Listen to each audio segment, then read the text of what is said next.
www.islamicwaves.com. صار وبلغت القلوب الحناجر وتظنون بالله الظنون. جب دشمنوں کے لشکر چاروں طرف سے مسلط ہوئے اور مدینے کو گھیر لیا گیا تھا اور یہ لگ رہا تھا کہ اب اسلام کا دم واپسی ہے, اب اس کے لیے بقا مشکل ہے, اور کلیجے منہ کو آ رہے تھے اور آنکھیں پتھرا گئی تھی, اس وقت نبی یہ کہہ رہے تھے جبکہ پیٹ پر 2 پتھر بندھے ہوئے تھے, فاقے گزر رہے تھے, فرما رہے تھے عراق فتح ہوگا, شام فتح ہوگا, یمن فتح ہوگا.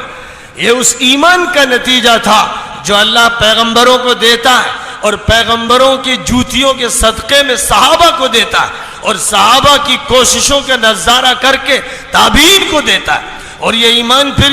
نسلن بعد نسلن اللہ کے نیک بندوں میں منتقل ہوتا ہے اور ان کے ایمان کی چنگاریوں سے روشنی ہوتی ہے اور امت کو ہمیشہ انہی سے آگ ملتی ہے, انہی سے شعلہ ملتا ہے جس سے دوبارہ ایمان فروزہ ہوتا ہے. یہ سلسلہ ہے جو اللہ کی طرف سے قائم ہے, جو کچھ بھی ہے اللہ کے ہاتھ میں ہے, اللہ کے علاوہ کسی کے پاس کوئی طاقت نہیں ہے.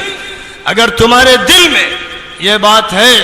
صاف سن لو, اگر تم یہ سمجھتے ہو کہ حالات نہیں بدلیں گے کیونکہ امریکہ طاقتور ہے, اگر یہ سمجھتے ہو کہ حالات نہیں بدلیں گے کیونکہ یورپ اور روس کے پاس اور چین کے پاس طاقت ہے, اگر تم یہ سمجھتے ہو کہ ہندوستان میں اکثریت کے پاس طاقت ہے اور یہاں ایک بڑی فوج اور پولیس ہے اس کے پاس طاقت ہے, حالات نہیں بدل سکتے, تو خدا کی قسم تم کافر ہو, تم مشرک ہو, تمہارا ایمان سلب ہو چکا ہے. حالات کتنے بگڑے ہوئے ہوں, تلواروں کے نیچے, بندوقوں کے سائے میں اور توپ کے دہانے پہ کھڑے ہو, تب بھی 1 منٹ کے لیے مت سوچنا کہ اللہ کے علاوہ کسی میں طاقت ہے. طاقت اللہ کے ہاتھ میں ہے, جس وقت اللہ چاہے گا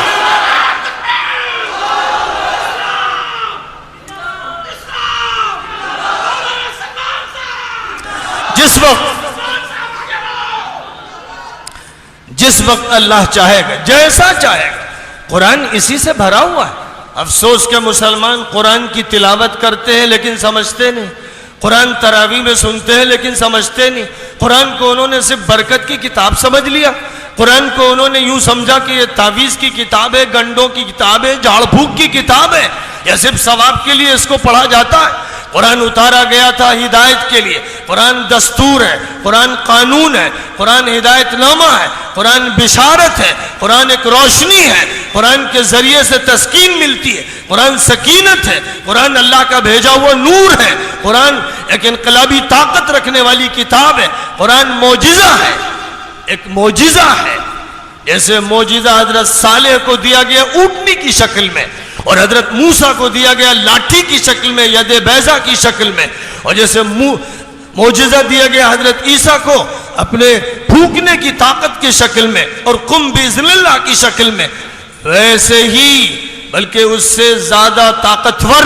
اس سے زیادہ مؤثر, اس سے زیادہ جامع, اس سے زیادہ ہمگیر, اس سے زیادہ تابندہ اور پائندہ, اور اس کے زیادہ ہمیشہ رہنے والا طاقتور معجزہ ہے وہ قرآن پاک.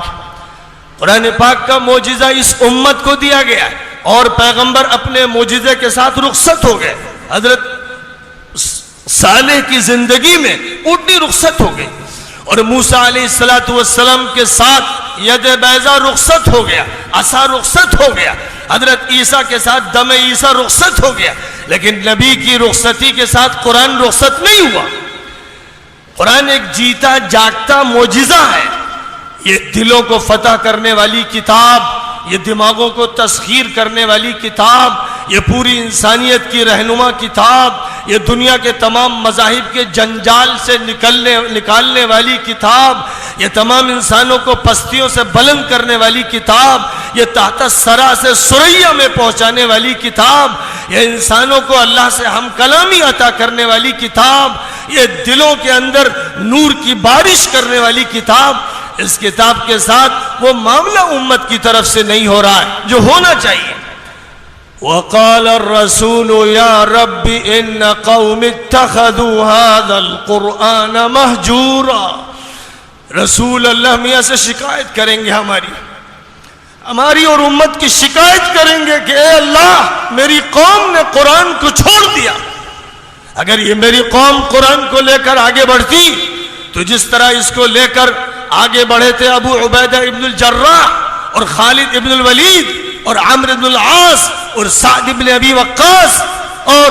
وہ مجاہد فاتحین جنہوں نے سندھ سے اسپین تک اور چائنا سے افریقہ کے ایک کنارے تک فتوحات کا ایک بازار لگا دیا، جس طرح وہ قرآن کو معجزہ سمجھتے ہوئے اور اس پر ایمان رکھتے ہوئے آگے بڑھے، حالات کی سازگاری کے ساتھ نہیں بڑھے. جب چاروں طرف طوفان تھا الہاد کا، باطل طاقتوں کا، ان کے ہتھیاروں کا، ان کی فوج. www.islamicwaves.com